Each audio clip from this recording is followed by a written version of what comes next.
Welcome students. Integration of function of complex variable के दूसरे video में आपका स्वागत है। Integration of function of complex variable के फर्स्ट जो वीडियो था उसमें हमने डिस्कस किया था कि जब कोई फंक्शन दिया गया है इन टर्म्स ऑफ z तो उसको हम किस तरह से लाइन इंटीग्रल के फॉर्म में कन्वर्ट करके इंटीग्रेट कर सकते हैं। अब आज का जो वीडियो है, इस वीडियो में हम स्टैंडर्ड थ्योरम्स का यूज़ करते हुए कॉम्प्लेक्स वेरिएबल के फंक्शन को किस तरह से इंटीग्रेट करेंगे वो हम सीखेंगे। इस वीडियो में आपको सबसे पहले बताया जाएगा कि एनालिटिक फंक्शन का जीरो क्या होता है, what do you mean by the zero of the analytic function. Then we will discuss the singular point और the singularity of an analytic function. साथ में आप डिस्कस करेंगे what is the meaning of pole and the pole of order m। उसके बाद में फिर हम स्टैंडर्ड थ्योरम, कॉचीज थ्योरम या जिसको कॉचीज-गॉडसप थ्योरम भी कहते हैं का स्टेटमेंट पढ़ेंगे और इस पर बेस्ड क्वेश्चंस करेंगे। देन कॉचीज इंटीग्रल फॉर्मूले को हम पढ़ेंगे और उसके क्वेश्चंस भी करेंगे। Then in last we will discuss about the differentiation of the Cauchy's integral formula. ये एक्चुअली डिडक्शन है कॉचीज इंटीग्रल फार्मूला का। तो आइए बिना किसी देरी के हम zero of an analytic function को डिफाइन करते हैं। तो सबसे पहले हम पढ़ते हैं zero of an analytic function. तो मैं यहाँ पर आपको याद दिलाना चाहूँगा जीरो ऑफ ए पॉलिनोमियल। तो आप में से सब लोग जानते हैं जीरो ऑफ ए पॉलिनोमियल क्या होता है। जीरो ऑफ ए पॉलिनोमियल से मेरा मतलब ये है कि मान लीजिए कोई भी p ऑफ x पॉलिनोमियल है x का, इसमें x की जिस वैल्यू को रखने पर पॉलिनोमियल का मान जीरो हो जाए, पॉलिनोमियल की वैल्यू जीरो हो जाए, उसे कहते हैं जीरो ऑफ द पॉलिनोमियल। ठीक है। तो उसी तरीके से जैसे x की वैल्यू आप मान लीजिए एक इक्वेशन आपने ली x square minus 2x plus 1 is equal to ये एक पॉलिनोमियल मान लीजिए, सपोज आप this is the polynomial of degree 2, right. अब अगर आप इसमें x की वैल्यू 1 रख देते हैं तो देखिए क्या हो रहा है। अगर आपने इसमें x बराबर 1 रखा तो क्या हो जाएगा 1 minus 2 plus 1, that is p of 1 की वैल्यू कितनी आ गई 0। तो हम यहाँ क्या बोल सकते हैं that x is equal to 1 is zero of polynomial x, right।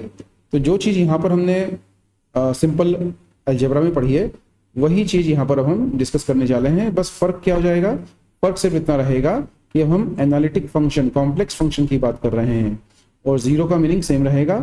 अब मैंने जो एग्जाम्पल अभी आपके सामने रखा है तो इससे शायद आपको क्लियर हो गया होगा कि मैं क्या कहना चाह रहा हूँ। So here I want to say the value or the point at which analytic function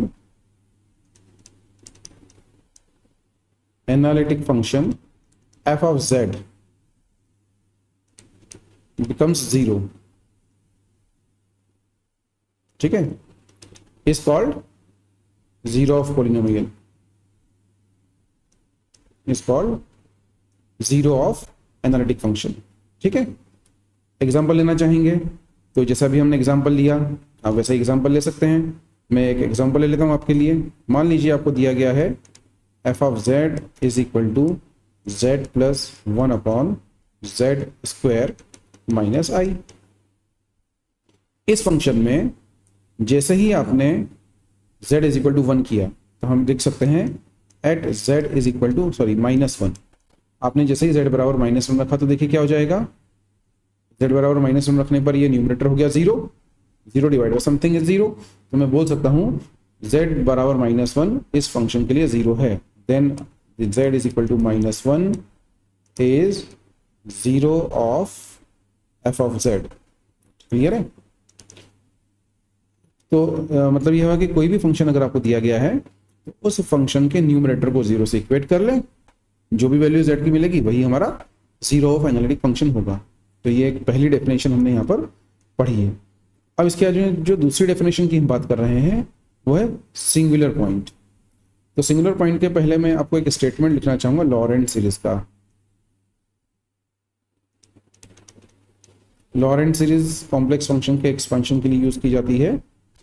ये कोई फंक्शन f ऑफ z अगर दिया गया है then the expansion of this function can be written in the positive and the negative powers of z।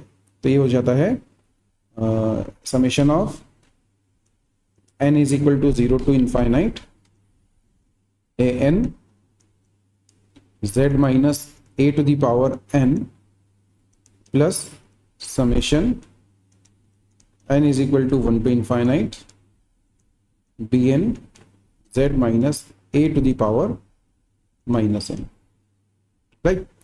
ये जो दिया गया है इसमें जो सेकंड टर्म है, मतलब जो सेकंड पार्ट है जिसको हम बोल सकते हैं नेगेटिव पावर्स जिसमें आ रही हैं in this series here, this summation of n is equal to 1 टू इनफाइनाइट bn z minus a to the power n, negative जो आ रही है इज कॉल्ड प्रिंसिपल पार्ट, ठीक है, इसको हम बोलते हैं प्रिंसिपल पार्ट। ये एक इंपॉर्टेंट थ्योरम है, सीरीज है फंक्शन को एक्सपांड करने के लिए। अब हम यहाँ जो डिफाइन करने जा रहे हैं सिंगुलर पॉइंट को डिफाइन कर रहे हैं, सिंगुलर पॉइंट, सिंगुलर पॉइंट, इसी को आप सिंगुलरिटी भी कह सकते हैं। सिंगुलर पॉइंट का मतलब क्या हो जाएगा? तो सिंगुलर पॉइंट का मतलब होता है कि ऐसा पॉइंट जहां पर फंक्शन डिफाइंड ना हो, ठीक है, where the function is not analytic. So here I can write about the singularity that a singular point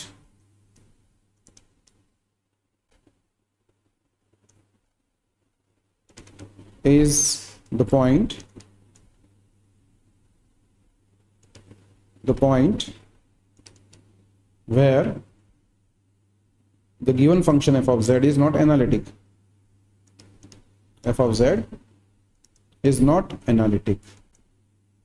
not analytic का मतलब क्या हुआ? मतलब वो डिफरेंशिएबल नहीं है।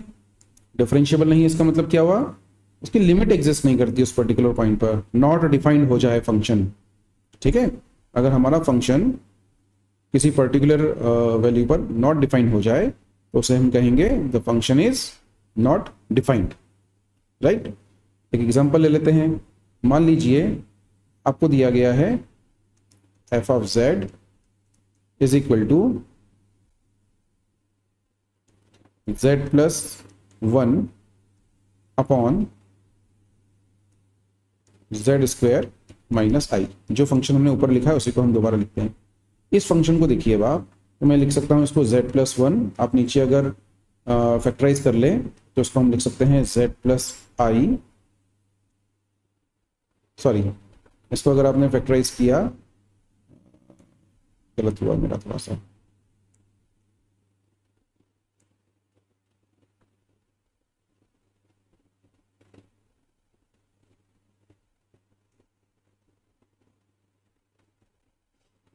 इसको समझने के लिए हम एक एग्जांपल लेते हैं। मान लीजिए आपको दिया गया है f of z is equal to z upon z plus 2i, ठीक है।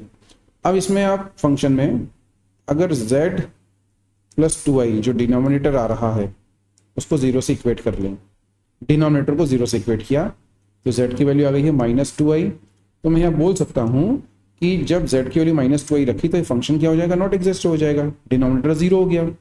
तो in this case z is equal to -2i is singular point, ठीक है, इज सिंगुलर पॉइंट, ये रहेगा।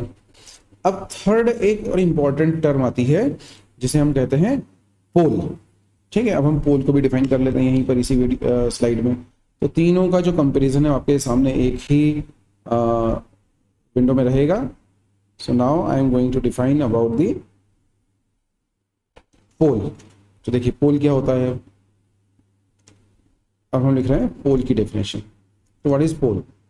अब सबसे पहले तो मैं यहाँ क्लियर करना चाहूंगा कि जो सिंगुलर पॉइंट है इस जनरल टर्म,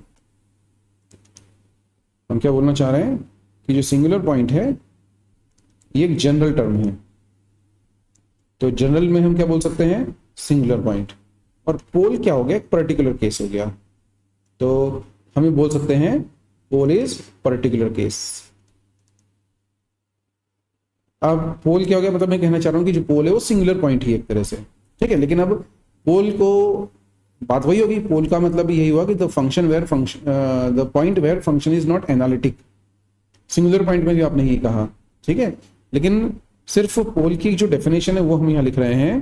तो पोल की डेफिनेशन हम लिखते हैं कि डेफिनेशन है ये, इफ द प्रिंसिपल पार्ट, अब प्रिंसिपल पार्ट कहाँ से आ गया, लॉरेंट्ज एक्सपेंशन, ये यहाँ लिखा गया है, आप इसको देख सकते हैं, इस एक्सपेंशन की हम बात कर रहे हैं। If the principal part contains finite powers of z, ठीक है, फाइनाइट पावर्स ऑफ z, मान लिया m पावर है ना, हम मान लेते हैं लेट m पावर्स हमारे पास है, ठीक। तो उस केस में क्या बन जाएगा, ये बन जाता है हमारे पास bn z minus a to the power m power सारी, मतलब 1 से लेकर m तक है ना, तो ये m हो गया। तो इस केस में मैं इसको क्या लिख सकता हूं, this can be written as 1 upon z minus a to the power m। तो जब ऐसा कोई केस बन जाए और हम जब इसको इक्वेट करेंगे 0 से डिनोमिनेटर को, तो z की वैल्यू क्या आ जाएगी, a m टाइम्स, ठीक है। तो इसे हम क्या कहेंगे, then it can be considered as, मतलब सेम पावर, सेम जो कोफिशिएंट है bn है ना, उसमें z माइनस a की पावर m आ गई, z माइनस a की पावर m, तो a m टाइम रिपीट हो रहा है, then z is equal to a is pole of order m, ठीक। अब इन तीनों को समझने के लिए मैं एक एग्जांपल लेता हूं। मान लीजिए दे दिया f of z is equal to z square plus 2z plus 1 upon में दे दिया गया है आपको z प्लस 2 और z माइनस 3 की पावर 2, ठीक। अब इसमें जीरो की जब बात की जाएगी, जीरो ऑफ दिस फंक्शन, तो जीरो ऑफ फंक्शन कैसे निकलेगा, न्यूमरेटर को 0 से इक्वेट कर दीजिए। तो जब हम यहाँ न्यूमरेटर को 0 से इक्वेट करते हैं तो ये फंक्शन क्या बन जाएगा, आप ध्यान से देखिए, z प्लस 1 की पावर 2 बन रही है, z प्लस 1 होल पावर 2, तो z प्लस 1 होल पावर 2 है, इसका मतलब क्या हो गया, z इज इक्वल टू -1 आ जाएगा। -1 दो बार रिपीट हो रहा है, मतलब ये हो गया z is equal to -1 is 0 होगा, और 0 ऑफ ऑर्डर 2 होगा, z बराबर 2 माइनस का 2, इसका सिमिलर पॉइंट होगा, ठीक है, और z बराबर 3 पोल होगा जिसका ऑर्डर 2 आ जाएगा। बात समझ में आई, मतलब जीरो ऑफ एनालिटिक फंक्शन अगर हमको निकालना है, तो जीरो ऑफ एनालिटिक फंक्शन निकालने के लिए हमने न्यूमरेटर को 0 से इक्वेट करना होगा, उसके बाद में सिंगुलर पॉइंट निकालना है या पोल निकालना है, तो डिनोमिनेटर को 0 से इक्वेट कर देंगे। डिनोमिनेटर को 0 से इक्वेट करने पे जो पॉइंट एक बार आ रहा है वो सिंगल पॉइंट बन गया, या हम इसको पोल बोल सकते हैं, सिंपल पोल। और अगर उसके रिपीटेशन हो रहा है तो हम उसे बोलेंगे पोल ऑफ ऑर्डर m।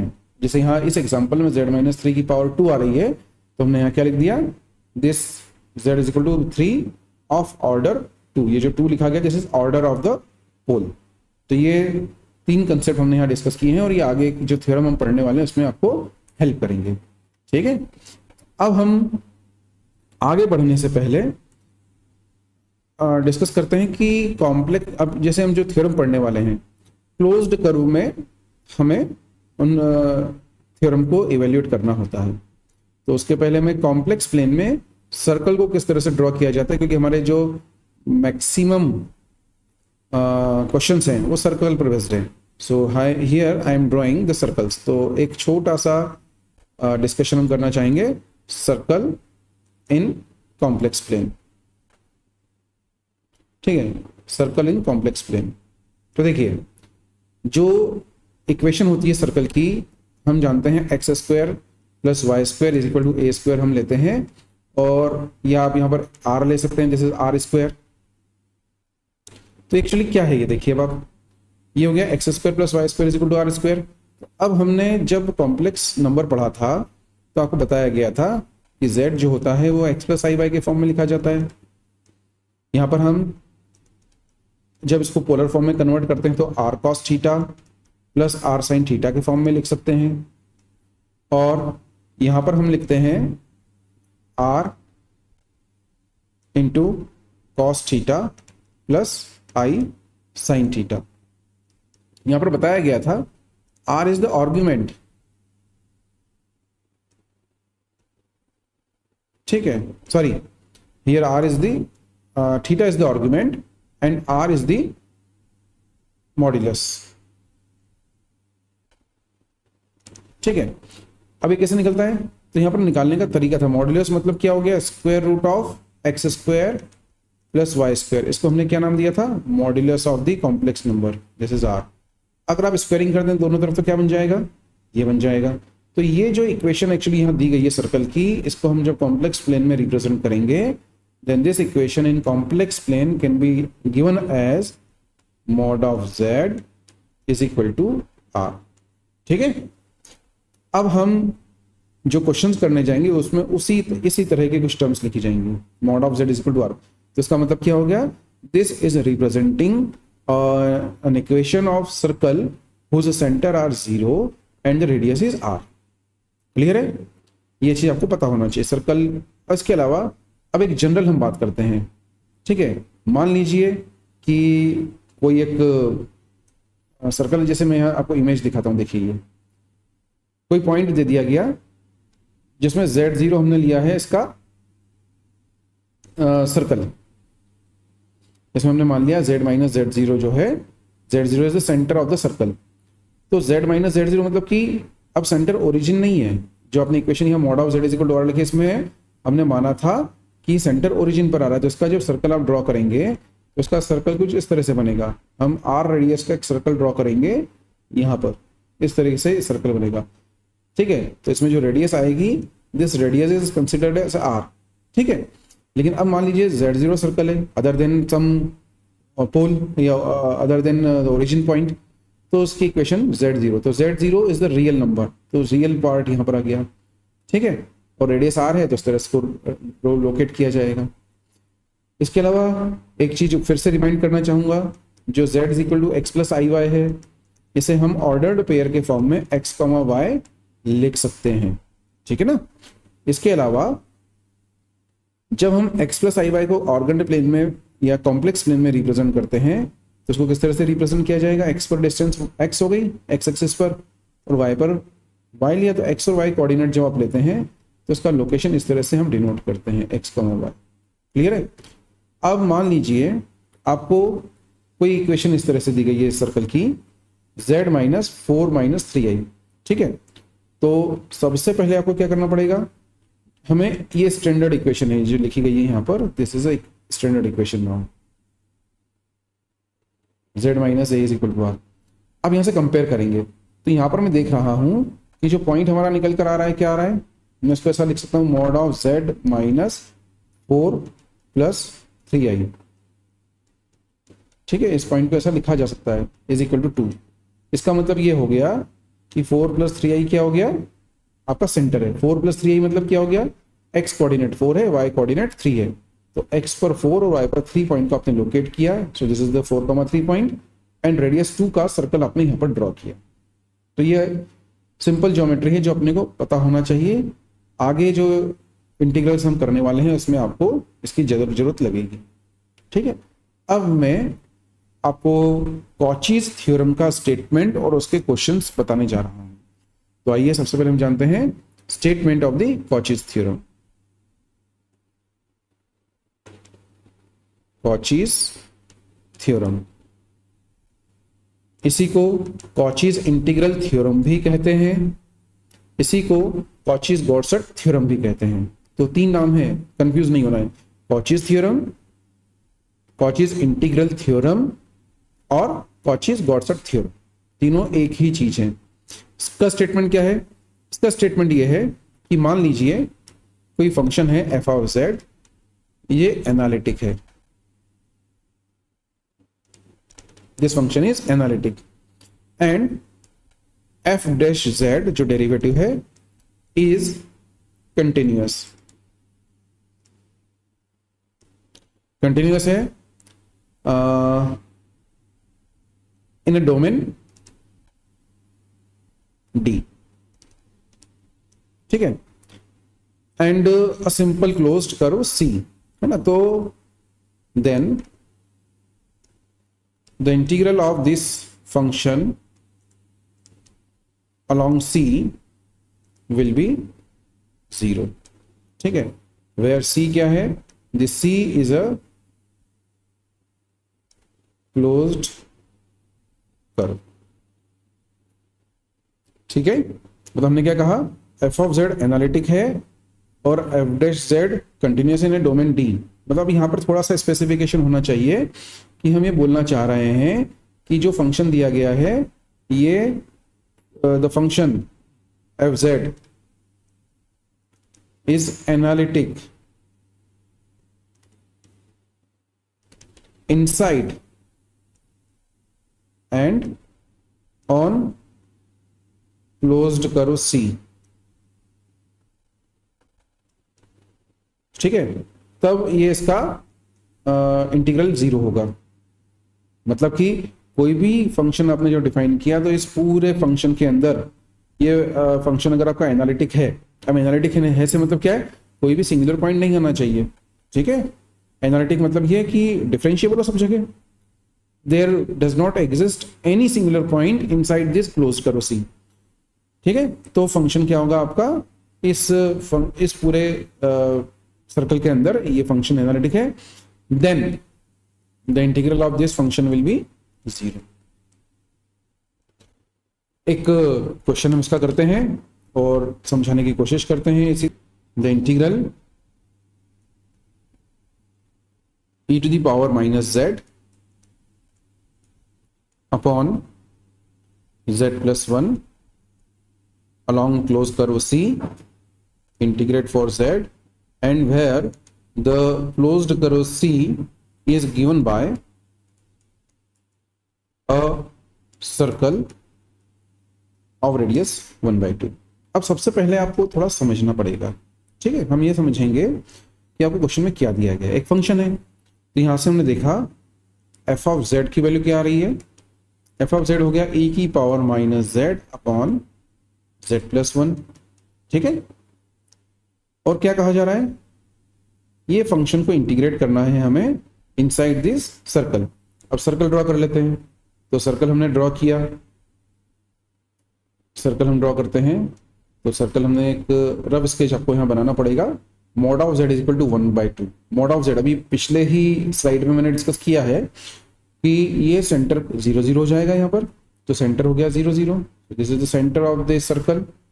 उसके अलावा इस सेंटर पर 1/2 रेडियस का सर्कल ड्रॉ किया, 1/2 रेडियस 1/2 का आपने सर्कल ड्रॉ किया, तो देखिए क्या बन जाएगा, सर्कल इस तरह से एक सर्कल बन जाएगा 1/2 रेडियस का। मान लीजिए ये सर्कल है 1/2 रेडियस का। इस पॉइंट के कोऑर्डिनेट हो जाएंगे 1/2, 0। इस पॉइंट के कोऑर्डिनेट हो जाएंगे -1/2, 0। ये पॉइंट हो जाएगा 0, 1/2। ये पॉइंट हो जाएगा 0, -1/2, ठीक है ना। अब फंक्शन जो है आपको चेक करना पड़ेगा कि फंक्शन इस सर्कल में एनालिटिक है या नहीं है। इसके लिए क्या करना पड़ेगा, सिंगुलर पॉइंट निकालना पड़ेगा। तो हम यहां चेक करते हैं फॉर सिंगुलर पॉइंट और पोल। फॉर सिंगुलर पॉइंट, इसको आप पोल भी बोल सकते हैं ना। तो हम यहां क्या देखते हैं, डिनोमिनेटर को इक्वेट किया 0 से, कंपेयर और इक्वेट डिनोमिनेटर विद 0, डिनोमिनेटर जो है विथ 0, इसको 0 से इक्वेट किया। तो क्या है हमारे पास यहाँ पर z प्लस 1 है, z प्लस 1 को हमने 0 से इक्वेट किया। इसका मतलब क्या हो गया, z इज इक्वल टू -1। मतलब ये हुआ कि z is equal to -1 is pole और सिंगुलर पॉइंट। सिंपल पोल भी इसको मैं बोल सकता हूं और सिंगुलर पॉइंट भी बोल सकता है, ठीक। इसका मतलब ये हुआ कि इस पॉइंट पर फंक्शन एनालिटिक नहीं है, that is f of z जो दिया गया है e⁻⁻z/z+1 is not analytic at z is equal to -1। अब आपको ये चेक करना है, थ्योरम अप्लाई करना है हमें, कॉची थ्योरम। तो कॉची थ्योरम क्या बोलती है कि एफ ऑफ जेड एनालिटिक होना चाहिए इस पूरे क्लोज कर्व में। If the function is analytic inside and on the boundary, तो हम ये थ्योरम अप्लाई कर सकते हैं। तो अब देखिए z इज इक्वल टू -1 कहाँ लोकेट करता है, z इज इक्वल टू -1 ये बता रहा है कि ये रियल नंबर है, इसमें इमेजिनरी पार्ट कुछ है ही नहीं, ठीक है। तो रियल एक्सिस पर नंबर आएगा -1, -1 कहाँ आएगा, ये नंबर लाइन है मान लीजिए एक्स एक्सिस, तो -1 आपको कहीं ना कहीं यहाँ पर मिलेगा। This point will be considered as -1, ये पॉइंट आपका -1 यहाँ लोकेट कर रहा है जो कि सर्कल के बाहर आ रहा है, ठीक है। तो मैं यहाँ लिख सकता हूं z is equal to -1 lies outside the mod of z is equal to 1/2, ठीक। इसके अलावा आप यहां एक काम और कर सकते हैं, इस इक्वेशन में जो सर्कल की इक्वेशन दी है, इस सर्कल की इक्वेशन में अगर आप z की जगह 1 रख दें तो क्या हो सकता है, हम लिख सकते हैं मॉड ऑफ -1। अब जब मॉड ऑफ -1 आप निकालेंगे तो मॉड ऑफ -1 क्या मिलेगा, मैं यहां लिख सकता हूं मॉड ऑफ -1, ये हो जाता है स्क्वायर रूट ऑफ -1 का स्क्वायर, ठीक है, -1 का स्क्वायर, तो ये इज इक्वल टू 1 आ जाएगा। 1 आ गया, ये ग्रेटर है 1/2 के, तो यहां से हम लिख सकते हैं दोनों ही कंडीशन में हम बता सकते हैं कि आउटसाइड है। तो हम देयरफॉर बाय कॉचीज थ्योरम क्या लिख सकते हैं, the function is inside and on the boundary is analytic everywhere. तो मैं लिख सकता हूं the integral of e⁻⁻z upon z+1 dz is equal to 0। Answer क्यों हुआ 0, क्योंकि पूरा का पूरा जो फंक्शन है F Z inside the circle is complete, is analytic. Circle के अंदर 1/2 रेडियस का जो सर्कल है उस सर्कल के अंदर एनालिटिक है। जो पॉइंट ऑफ सिंगुलरिटी आ रहा है -1 वो सर्कल के बाहर लाई कर रहा है, ठीक है ना। इसलिए ये क्या होगा हमारा, क्या होगा, यस ये होगा हमारा analytic inside and the integral becomes 0। तो ये कॉचीज थ्योरम का हमने यहाँ पर यूज देखा है। अगर सिंगुलर पॉइंट मान लीजिए अंदर आता, अगर ये मान लीजिए आपने सॉल्व किया और हमारी वैल्यू 1/2 से कम आती पोल, उस केस में ये कॉची थ्योरम अप्लाई नहीं होती। कॉची थ्योरम तभी अप्लाई होगी जब इनसाइड द फंक्शन एनालिटिक आ जाए, ठीक है। अब हम बात करते हैं अपनी सेकेंड थ्योरम की, जो है कॉचीज इंटीग्रल थ्योरम। तो आइए अब हम स्टेटमेंट लिखते हैं कॉचीज इंटीग्रल फॉर्मूला का। This is Cauchy's integral formula. अब देखिए कॉचीज इंटीग्रल फॉर्मूला, इसका स्टेटमेंट भी बहुत अच्छा है। आप जरा थोड़ा ध्यान से पढ़ेंगे समझेंगे तो बहुत सारी चीजें स्टेटमेंट से ही क्लियर हो जाती है। हम लिखते हैं यहां पर कि if F Z is analytic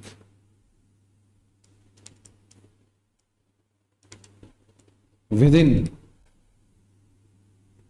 and on a closed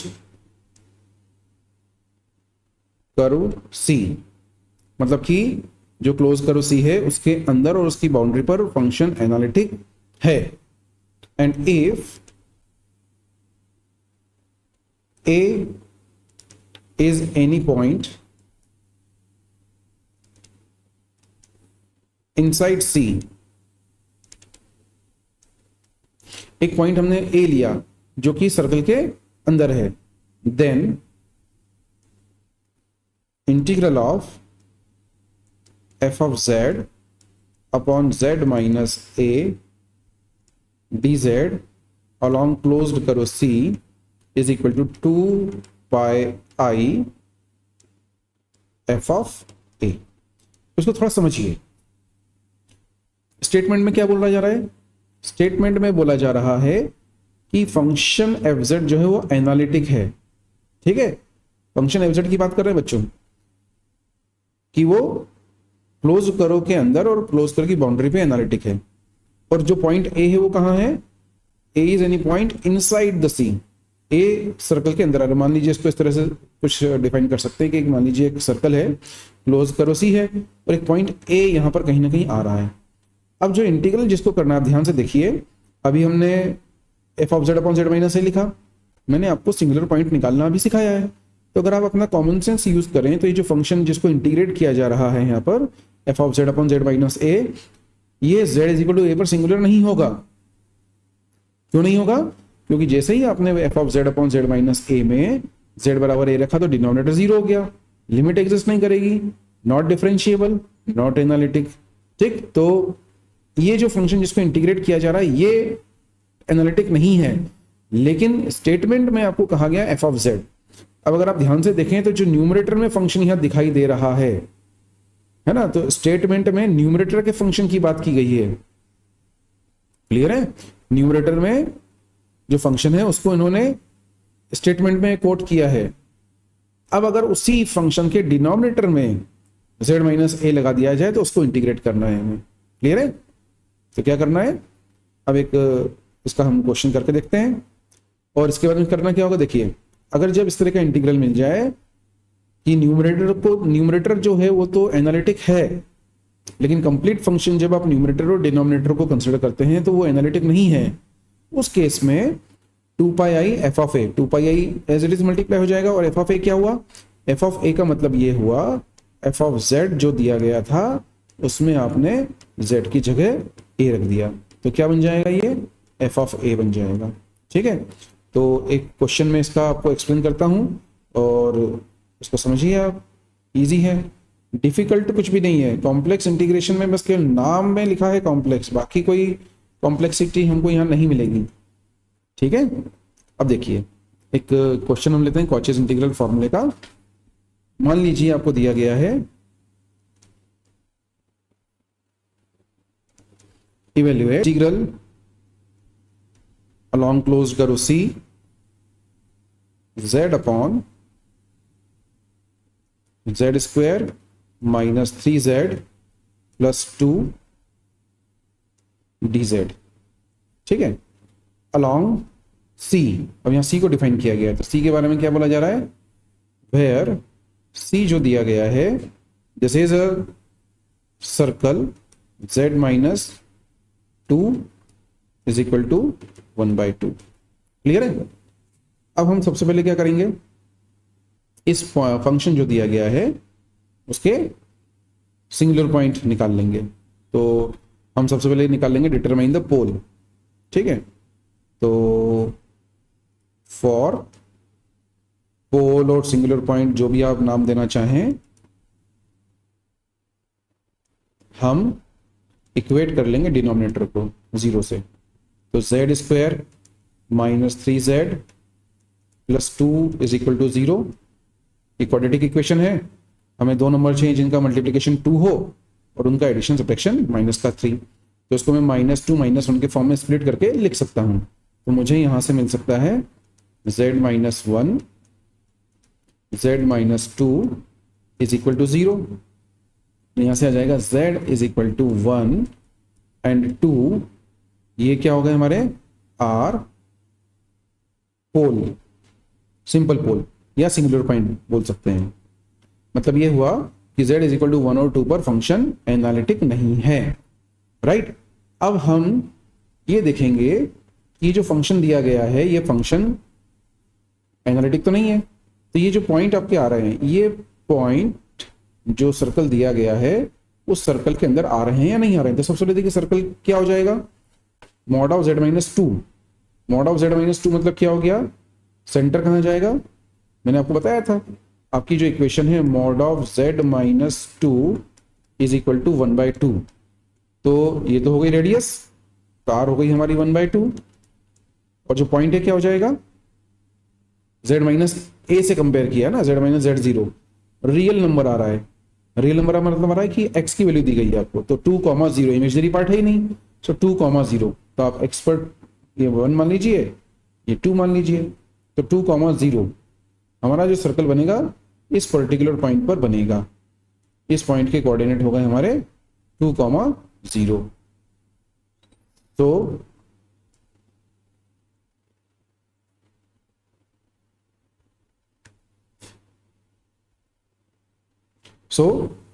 the circle will be at this point, ये हमारा सेंटर है, एंड द पॉइंट्स आर 2,0।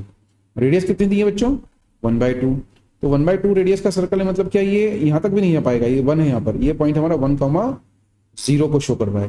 तो जो सर्कल बनेगा वो कुछ इस तरह का छोटा सा सर्कल बनेगा आपका, और 3 भी आपका कहीं ना कहीं बाहर जाएगा, राइट।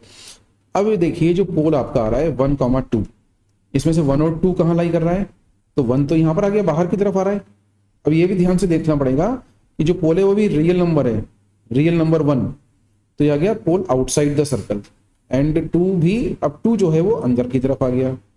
तो हम लिखेंगे यहां पर आउट ऑफ दिस 2 पोल्स, लिख सकते हैं, मैंने सर्कल ड्रॉ कर दिया यहां पर। तो यहां पर आप देख सकते हैं कि out of this 2 poles,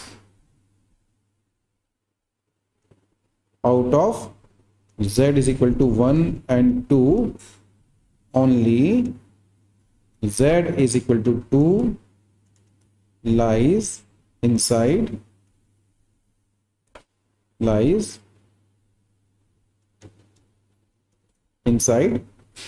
C। C क्या है? ये हमारा सर्कल है, क्लियर है। अब क्या करना होगा? आप इस पर ऐसा भी चेक कर सकते हैं, जैसे मैंने क्या बताया था आपको, मॉड ऑफ z माइनस 2 आपको दिया गया है, रेडियस 1/2 है। इसमें हम क्या कर लेंगे, z बराबर 2 रखकर इसकी कैलकुलेशन कर लेते हैं। तो z बराबर जब 2 रखते हैं तो ये क्या जाएगा, 2 माइनस 2, जो कि 0 आ जाएगा। तो 0 इज लेस देन 1/2, ठीक है। इसका मतलब हुआ कि पॉइंट हमारा लाई कर रहा है अंदर की तरफ, ठीक है। और जब आपने इसी इक्वेशन में z बराबर 1 रखा तो ये क्या बन जाएगा, 1 माइनस 2, 1 माइनस 2 मतलब क्या हो गया, -1। इसका मॉडुलस जब निकालेंगे तो आएगा प्लस का 1, जो कि ग्रेटर आ गया 1/2 से, ठीक है। तो ये यहां से शो करता है कि ये पॉइंट इनसाइड आ रहा है और ये पॉइंट आपका आउटसाइड जा रहा है। तो दोनों ही तरीके आपको मैं एक्सप्लेन कर रहा हूं, दोनों में से जो आपको ठीक लग रहा है आप उससे काम कर सकते हैं, ठीक है। अब क्या करना होगा, हमें इंटीग्रेट करना है। तो अब यहां पर हम अप्लाई करेंगे Cauchy's integral theorem. Theorem apply हो पाएगी क्या? देखिए नहीं हो पाएगी। क्यों? क्योंकि फंक्शन आपका सर्कल के अंदर एनालिटिक नहीं है। सो जो स्टेटमेंट यहाँ इंटीग्रल फॉर्मूले का लिखा है वो अप्लाई होगा, कॉची इंटीग्रल थ्योरम अप्लाई नहीं होगी। कॉची इंटीग्रल थ्योरम अप्लाई करने के लिए function must be analytic inside and on C, यहां पर नहीं है, ठीक है। तो अब मैं लिखता हूं यहां पर, देन ये फंक्शन है आपके पास z upon z square minus 3z plus 2 dz, ठीक। इस फंक्शन को हम क्या लिख सकते हैं, इस फंक्शन को हम लिख सकते हैं z अपॉन, फैक्टराइजेशन कर सकता हूं मैं इसको। तो हमारे जो रूट्स आ रहे थे z-1 z-2 के फॉर्म में आ रहे थे। मुझे क्या करना पड़ेगा, फंक्शन को अपने स्टेटमेंट से मैच करना पड़ेगा ना। स्टेटमेंट क्या है आपका, f of z upon z minus a, तो डिनोमिनेटर में z माइनस a आना चाहिए, तभी तो हम ये स्टेटमेंट अप्लाई कर पाएंगे। इसके बाद क्या हो जाएगा, इसी को हम लिख सकते हैं। अब फंक्शन किस पॉइंट पर एनालिटिक नहीं है, z इज इक्वल टू 2 पर, जो कि सर्कल के अंदर आ रहा है। तो इसको मैं थोड़ा सा मॉडिफाई करके लिखता हूं, z अपॉन z माइनस 1, और इस पूरे के अपॉन में हमने लिखा z माइनस 2 dz। ऐसा क्यों किया?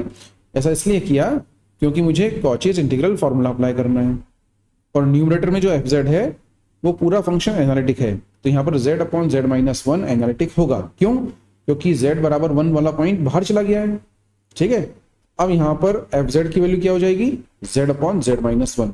स्टेटमेंट से कंपेयर कर लीजिए, तो स्टेटमेंट से जब आप यहां पर कंपेयर करते हैं तो एफ ऑफ जेड की जो वैल्यू आ रही है वो कितनी आ रही है, z upon z minus one आ रही है। ये स्टेटमेंट को आपने यहां अप्लाई किया है, ठीक है ना। तो न्यूमरेटर में जो लिखा है एफ ऑफ जेड, तो न्यूमरेटर एफ जेड है, क्लियर। अब according to the this formula ये क्या हो जाएगा, 2 pi i f of a. F of a मतलब क्या हो गया, जो न्यूमरेटर में फंक्शन आ रहा है उसमें क्या रख देंगे, ए की वैल्यू कितनी आ रही है 2, जो कि सर्कल के अंदर आ रहा है। तो अब इस पॉइंट में एफ ऑफ जेड बराबर Z upon z minus two one जो रखा है, इसमें हम क्या करेंगे, जेड की जगह रख दीजिए 2, तो ये आ जाएगा 2 अपॉन 2 माइनस वन। ये वैल्यू क्या हो जाएगी, एफ ऑफ 2 की वैल्यू कहलाएगी। तो ये आ गया वैल्यू 2 अपॉन 1 दैट इज 2 आ जाएगा। तो मेरा जो फाइनल आंसर मिलेगा यहां पर मिलेगा 4 पाई आई। ये हमारा कॉचीज इंटीग्रल फॉर्मूले से सॉल्यूशन आएगा, ठीक है। तो हमारा जो फाइनल आंसर किया जाएगा 4 पाई आई। तो कॉचीज इंटीग्रल फॉर्मूले का हमने यहां पर यूज किया है, इसको आप समझ सकते हो, ठीक है। इसी को एक्सप्लेन करने के लिए हम एक और क्वेश्चन ले लेते हैं।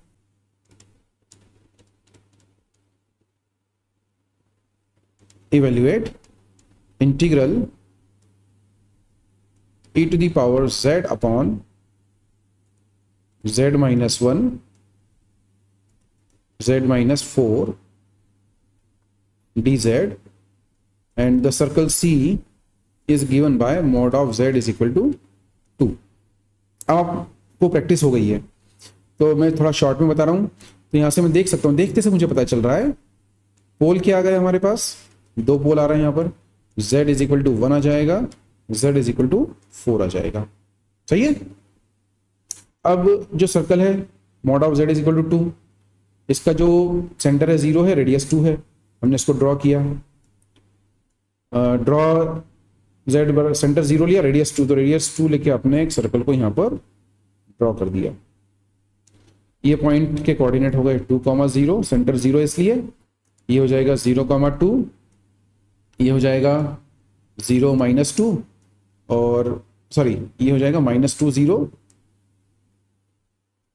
और ये हो जाएगा 0 -2। अब देखिए जो पोल आ रहे हैं आपके, 2 पोल हैं, एक आ रहा है प्लस का 1, एक आ रहा है माइनस का 4।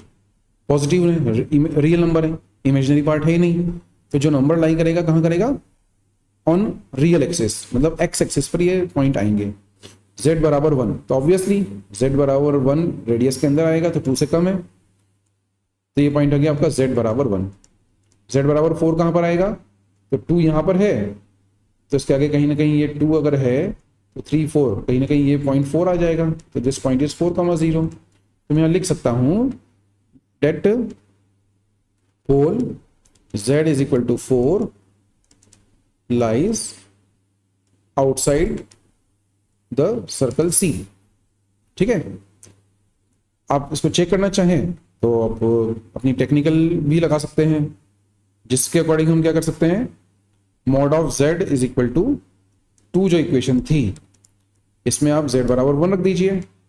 तो एट z बराबर 1 जब रखते हैं तो ये बन जाएगा मॉड ऑफ 1, मॉड ऑफ 1 क्या हो जाएगा, स्क्वायर रूट ऑफ 1 स्क्वायर, 1 आ गया, 1 आया जो कि लेस देन 2 है। इसका मतलब ये हो गया कि पॉइंट हमारा इनसाइड द सर्कल लाई करता है। At z is equal to 4 ले लीजिए, तो मॉड ऑफ 4 निकाला, x plus i y, mod of x plus i y, तो square root of x square plus y square, y है ही नहीं तो 4 का स्क्वायर, तो ये हो जाएगा 4 जो कि ग्रेटर आ रहा है 2 से। इसका मतलब ये हो गया कि ये आउटसाइड लाई कर रहा है। अब क्या करेंगे, अब हम कॉचीज इंटीग्रल फॉर्मूला अप्लाई करते हैं। तो by Cauchy's integral formula, Cauchy's integral formula क्या है, integral of f z upon z minus a d z is equal to 2 pi i f of a। ठीक है, अब यहां पर कंपेयर करते हैं हम क्वेश्चन को। तो मेरा जो पॉइंट है z बराबर 1 लाई कर रहा है अंदर, तो मैं इस फंक्शन को थोड़ा रीअरेंज करके इस तरह से लिख रहा हूं। और देखिए e की power z upon z minus 1 z minus 4, ये आपको दिया हुआ है पॉइंट, क्वेश्चन है। ठीक है, इसको मैं कैसा लिख सकता हूं क्या, e to the power z, जो पॉइंट सर्कल के अंदर आ रहा है उसको नीचे रखना है, जो नहीं आ रहा है उसको ऊपर ले जाएंगे न्यूमरेटर में। तो मैं इसको लिख सकता हूं e की power z upon z minus 4 upon z minus 1 dz।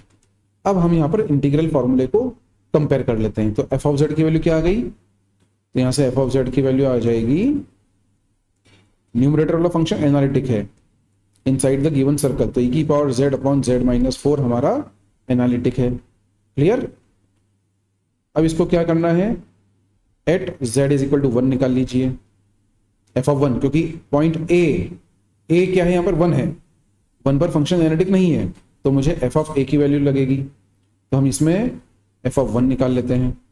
तो f ऑफ 1 की वैल्यू क्या हो जाएगी, f ऑफ 1 की वैल्यू आ जाएगी e अपॉन 1 माइनस 4 माइनस का 3।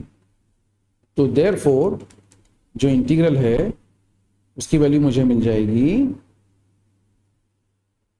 This integral of e to the power z upon z minus 1 z minus 4 dz is equal to 2 pi i, as it is आ गया। और एफ ऑफ ए की value कितनी होगी, e upon minus 3, तो हम ये लिख देते हैं इंटू e अपॉन 3। तो और आप इसको थोड़ा सा अरेंज करना चाहें तो इस तरह से लिखा जा सकता है कि 2e, इसको लिख दीजिए 2e by 3 by i. So this will be the required answer for the given question. तो ये जो हमने किया है, ये क्वेश्चन का आंसर है हमारा कॉचीज इंटीग्रल थ्योरम से। मेरे ख्याल से आपको कॉचीज इंटीग्रल फॉर्मूला अप्लाई करना आ गया होगा। अभी हमने जो सीखा वो कॉचीज इंटीग्रल फॉर्मूला था। तो आइए अब हम एक और इम्पॉर्टेंट रिजल्ट पढ़ते हैं, जो कि हम डिराइव करेंगे using the Cauchy's integral formula, जिसको हम नाम देते हैं deduction of Cauchy's integral formula. Cauchy's integral फार्मूले का ही रिजल्ट है ये। इसी को हम ऐसा भी बोल सकते हैं, this is also known as the derivative of Cauchy's integral formula. Derivative of Cauchy's integral formula, integral formula. ठीक है, हम स्टार्ट कहाँ से करेंगे, तो we will start from the Cauchy's integral formula. Cauchy's integral formula अभी अभी हमने लिखा है, integral of f z upon z minus a along the closed curve C is given by 2 pi I f of a. Now let this equation is 1. हम यहाँ बोलते हैं now differentiate this equation with respect to 1. तो अगर आपने equation number 1 को differentiate किया with respect to a, तो देखिए differentiate करना with respect to a, तो थोड़ा देखिए अब आप किस तरह से differentiate किया जाएगा। न्यूमरेटर में f ऑफ z आ रहा है, a इन्वॉल्व नहीं है। In the denominator we are having z minus a। ठीक है, तो अल्टीमेटली न्यूमरेटर हो गया कांस्टेंट और मेरे पास जो फंक्शन बचता है वो बन जाएगा 1 अपॉन z माइनस a। अब अगर आपने इसको 1 अपॉन z माइनस a को डिफरेंशिएट किया तो ये क्या बन जाएगा, z माइनस a को हम z माइनस a की पावर माइनस 1 लिख सकते हैं आगे जाके। This can be written as d by d z of z minus a to the power minus 1। Power के अकॉर्डिंग डिफरेंशिएट करते हैं तो ये बन जाएगा -1 z minus a to the power minus 2, right. और ब्रैकेट z माइनस a को जब डिफरेंशिएट किया विथ रिस्पेक्ट टू a तो आएगा -1। अल्टीमेटली यहाँ पर जो रिजल्ट मिलेगा वो बनेगा z माइनस a की पावर -2, और आप इसको z 1 upon z minus a की पावर 2 लिख सकते हैं। ठीक है, तो डिफरेंशिएशन क्या हो गया, यहाँ से डिफरेंशिएशन आ जाएगा f of z upon z minus a to the power 2 dz is equal to 2 pi i और एफ ऑफ ए को जब डिफरेंशिएट किया तो एफ ऑफ ए का डिफरेंशिएशन क्या हो जाएगा, F dash of a function है, ठीक है। और अभी जो मैंने आपको करके दिखाया था मैं इसको इरेज कर देता हूँ क्योंकि ये अब आपको समझ में आ गया है, ठीक है। तो इस तरीके से हमने इस फंक्शन को डिफरेंशिएट किया with respect to a first time. Now we have to differentiate this again with respect to a. अगर इसको दोबारा डिफरेंशिएट करते हैं विथ रिस्पेक्ट टू ए तो क्या बनेगा, देखिए। Now again differentiate with respect to a, तो देखिए मैं लिखता हूँ यहाँ पर डिफरेंशिएट किया तो यह आ जाएगा इंटीग्रल अलॉन्ग सी। अब 1/z माइनस ए की पावर 2 को डिफरेंशिएट करना है ना, तो उसी तरह से जैसे मैंने अभी लिखा था z माइनस ए की पावर -2 एज्यूम कर लीजिए, ये हो जाएगा 2 माइनस का 2 और z माइनस ए को जो डिफरेंशिएट करेंगे तो माइनस का 1 फिर आएगा तो ये पॉजिटिव 2 बन जाएगा, तो 2 एफ ऑफ z और डिनोमिनेटर में आ जाएगा z minus a to the power 3 d z is equal to 2 pi i f double dash a. फिर से डिफरेंशिएट किया, again differentiate with respect to a. Again differentiate अगर आप करते हैं विथ रिस्पेक्ट टू ए तो क्या बनेगा, देखिए। नाउ अब ये बन गया 1/z माइनस ए की पावर 3। इसको डिफरेंशिएट करेंगे तो z माइनस ए की पावर -3 लिखा जा सकता है, तो पावर के अकॉर्डिंग डिफरेंशिएट करेंगे तो माइनस का 3 बनेगा, ठीक। यहाँ से हम लिख सकते हैं इंटीग्रल लॉन्ग सी, और 2 और 3 का मल्टीप्लाई कर दिया तो 6 बन जाएगा, -1 एक और आएगा तो पॉजिटिव रिजल्ट ही बनेगा फिर से यहाँ पर f of z upon z minus a to the power 4 d z is equal to 2 pi i f double dash. अब एक बार वो एफ ट्रिपल डैश ए हो जाएगा ये, now it will be f triple dash a, ठीक है। और यहाँ से हम इसी रिजल्ट को ऐसा भी लिख सकते हैं, 6 को मैं फैक्टोरियल 3 लिख सकता हूँ, यहाँ से आ जाएगा f of z upon z minus a to the power 4 d z is equal to 2 pi i f triple dash a. Now after an integration, sorry after an derivative क्या मिलेगा, देखिए जरा। तो इसका जो एन डेरिवेटिव होगा या after N differentiation हम क्या लिख सकते हैं, मैं इसको लिख सकता हूँ लेफ्ट साइड में आ जाएगा इंटीग्रल अलॉन्ग सी। अब देखिए थोड़ा समझिए किस तरह से आ रहा है ये।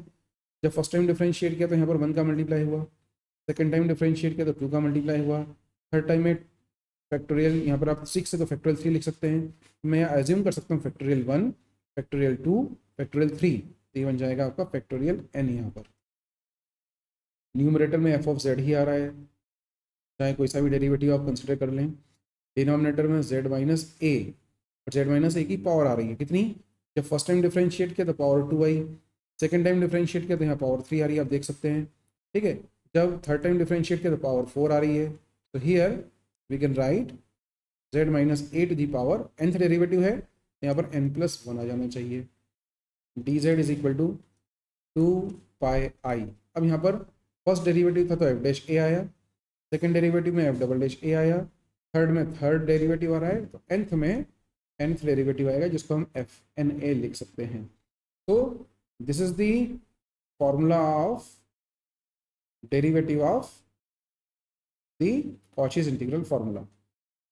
इसी फॉर्मूले को हम ऐसा भी लिख सकते हैं that integral along C of f of z upon z minus a to the power n+1 dz is equal to 2 pi I upon factorial n f n a, ठीक है। तो ये फॉर्मूला हमें याद होना चाहिए, and using this formula we can solve some questions. तो आइए अब हम एक क्वेश्चन लेते हैं इसी फॉर्मूले पर बेस्ड। तो क्वेश्चन है अब हमारे पास, इवेल्युएट इंटीग्रल अलॉन्ग क्लोज करो c of z square plus 2z plus 1 upon z minus 2 to the power 2 dz where C is given by mod of z minus 2 is equal to 1, ठीक। अब आप सबसे पहले क्या करेंगे, हम सबसे पहले कैलकुलेट करेंगे पोल। तो पोल कैलकुलेट करने के लिए आप क्या करेंगे, तो पोल कैलकुलेट करने के लिए डिनोमिनेटर है z minus 2 to the power 2, equate this with 0, तो यहाँ से z माइनस टू और 2 को जब आप इक्वेट करते हैं 0 से तो हमें मिलेगा z is equal to 2 and is repeating 2 times, तो हम यहाँ लिखेंगे is a pole of order 2। ठीक है, is a pole of order 2, मतलब मैं कह सकता हूँ कि जो डिडक्शन है ये फॉर्मूला हम तब यूज करेंगे जब पोल आपका मल्टीपल ऑर्डर का हो, राइट। तो this formula can be used when the pole is of multiple order. अब आप ये चेक करेंगे जो पोल है वो सर्कल के अंदर लाई कर रहा है या बाहर लाई कर रहा है। So now draw this circle. यहाँ पर सर्कल को आप देखिए z minus two is equal to 1 दिया गया है।